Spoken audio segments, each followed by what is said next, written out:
Episode 27. Tiga saudara, terpisah darah namun terikat takdir, akhirnya kembali bertemu. Wina terlihat sedang mengirimkan lokasi terkininya pada Pak Tama. Serombongan pengawal Pak Sagara pun terlihat datang melapor. Bos, medan sudah terkondisikan. Beberapa pelaku sudah berhasil kami amankan, tapi belum ada pengakuan yang jelas. Bagaimana langkah selanjutnya? Tanya Rudi, salah seorang pengawal. Bawa mereka ke kantor polisi. Jangan. Bawa saja ke gudang dulu. Kita harus mencari tahu dalang dan motif. Di balik ini semua. Cepat, titah Pak Sagara.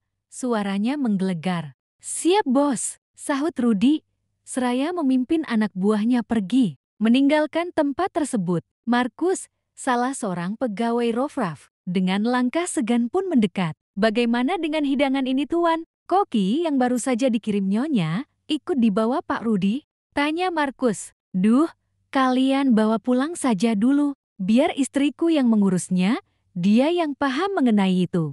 Keluh Pak Sagara. Lalu, untuk makan siang Tuan Raffi bagaimana? Tanya Markus lagi. Astaga, kenapa harus aku yang memutar otak untuk hal sepele begini? Kalian ini mengganggu momen bahagiaku saja. Seru Pak Sagara. Dia pun mengeluarkan ponselnya.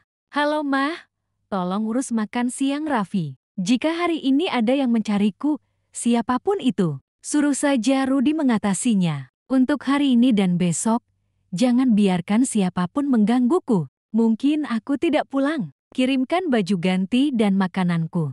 Kesini ya, pintanya pada Bu Rofi. Loh, itu rumah orang Pah. Jangan sampai kamu membuat keributan di sana. Selesaikan di tempat lain saja. Jangan di sana. Suara Bu Rofi terdengar cemas. Masalah itu sudah dibereskan, ini urusan lain. Sudah, jangan banyak tanya, kata Pak Sagara dengan nada tegas. Terus kenapa kau masih di sana? Selidik Bu Rofi. Nanti saja kalau aku sudah pulang, pasti ku ceritakan. Sekarang kau urus saja makan siang Raffi, ada Wina juga. Jangan sampai Kak Intan marah, gara-gara Wina kelaparan, kata Pak Sagara. Oh, iya. Aku sampai lupa makan siang anak-anak. Mau di sana lagi, Pak? Tanya Bu Rofi lagi. Iya, di sini saja. Mas Tama juga sedang menuju kemari. Kau perhitungkan saja sendiri. Harus bagaimana? Jangan sampai orang-orangmu ini menggangguku dengan hal-hal seperti ini lagi.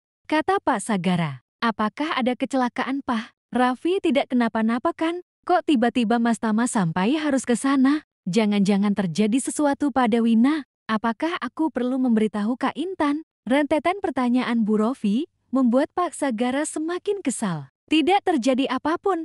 Raffi dan Wina aman, jawab Pak Sagara. Jangan-jangan teman Raffi yang punya rumah kah, Pak? Tanya Bu Rofi lagi. Tidak ada apa-apa, Mah. Sudah, kamu ini mengganggu saja. Bentak Pak Sagara, seraya mematikan ponselnya begitu saja. Mamamu ini tidak ada habisnya, Raf. Sudah dibilang aku tidak mau diganggu. Malah terus bicara tak berhenti. Gumam Pak Sagara, seraya mengantongi ponselnya. Tiba-tiba, giliran ponsel Pak Tauni yang berdering. Kreng, kreng, kreng. Pak Tauni segera mengangkat telepon yang ternyata dari Bu Rianti. Ya Bu, apakah kamu sudah pulang? Mau dijemput sekarang? Tanya Pak Tauni, suaranya sangat lembut. Iya Mas, aku sudah pulang. Kamu sudah makan apa belum? Tanya Bu Rianti. Belum, Rizkia juga sudah pulang ini bersama dengan dua orang temannya Bu, jawab Pak Tauni. Siapa temannya Mas? Apakah Wina dan Raffi lagi? Selidik Bu Rianti. Iya, mereka berdua lagi, sahut Pak Tauni. Waduh, kalau ada Raffi, aku bingung mau masak apa Mas. Kemarin masakanku malah tidak termakan kan? Keluh Bu Rianti. Apalagi hari ini Bu, Raffi membawa papanya ke rumah loh ini, kata Pak Tauni, sengaja mencandai istrinya. Loh, ada apa Mas? Kok Raffi sampai membawa papanya ke rumah? Tanya Bu Rianti. Terdengar heran. Entahlah Bu, mungkin mau melamar anakmu, kelakar Pak Tauni. Ayah bohong Bu. Tidak, teriak Rizkia. Aku jemput sekarang ya Bu. Tanya Pak Tauni. Kalau ada tamu, tidak usah Mas, biar aku naik taksi saja. Jawab Bu Rianti. Loh, jangan dong, nanti istriku dilirik-lirik sopir taksi, seloroh Pak Tauni. Apa sih mas? Kata Bu Rianti, suaranya tersipu malu. Ya sudah, kamu tunggu sebentar ya. Aku jemput sekarang, kata Pak Tony, seraya mematikan ponselnya. Tidak bisa, nanti Mas Tony menghilang lagi meninggalkan kami. Kalau mau jemput kakak ipar, aku ikut, seru Pak Sagara. Ketika melihat Pak Tony akan beranjak pergi. Sudah gila apa gimana sih lu ga? Menghilang kemana? Lu lihat, anakku di sini. Apa itu tidak cukup sebagai jaminan? Kata Pak Tony. Pokoknya tidak mau. Mas Tony pilih jemput kakak ipar bersamaku, atau kakak ipar naik taksi saja. Pak Sagara bersikeras, sambil terus memegangi tangan Pak Tony. Ya ampun, istriku mabuk kalau naik mobil. Terang Pak Tony, aku tidak percaya. Mas Tony sudah pernah membuang kami selama 20 tahun. Aku trauma, pokoknya aku ikut. Kalau alasannya mabuk naik mobil, ayo aku ikut naik motor. Bonceng 3 saja.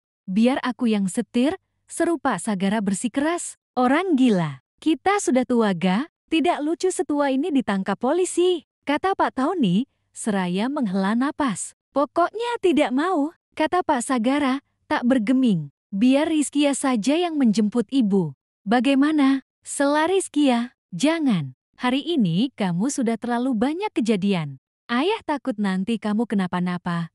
Ini ibumu belum tahu. Kalau dia tahu, nanti kita mau bilang apa? Kata Pak Tony. Nah, kalau begitu biar Raffi saja. Raf, sana kamu saja yang jemput budimu. Cetus Pak Sagara. Apakah boleh Raffi yang jemput deh? Tanya Raffi pada Pak Tony. Ibunya Rizkia tidak bisa naik mobil Raf. Mabuk dia? Pak De tidak bohong, kata Pak Tony. Raffi juga bisa naik motor kok di. Jawab Raffi. Tunggu. Coba kutanyakan dulu, maukah dia dijemput sama kamu? Kata Pak Tony. Halo Bu, apakah kamu mau kalau dijemput sama Raffi saja? Pakai motor kok? Tanya Pak Tony. Aku malah tidak enak loh mas, kalau merepotkan orang. Naik ojek kamu marah, taksi tidak boleh. Bagaimana dong? Tanya Bu Rianti, terdengar bingung. Ya kalau ojek, nanti kamu pegang-pegang orang dong Bu. Nggak boleh lah, kata Pak Tony, cemberut. Kamu ini mas, kata Bu Rianti, seperti menahan tawa. Raffi saja ya Bu, soalnya papanya Raffi agak rewel ini, dia tidak mau kutinggal, kata Pak Tony, sedikit berbisik. Sebenarnya ada apa sih mas? Tanya Bu Rianti, semakin bingung. Nanti juga kamu tahu Bu, jawab Pak Tony. Rizkia tidak kenapa-napa kan? Jangan membuatku khawatir begini mas.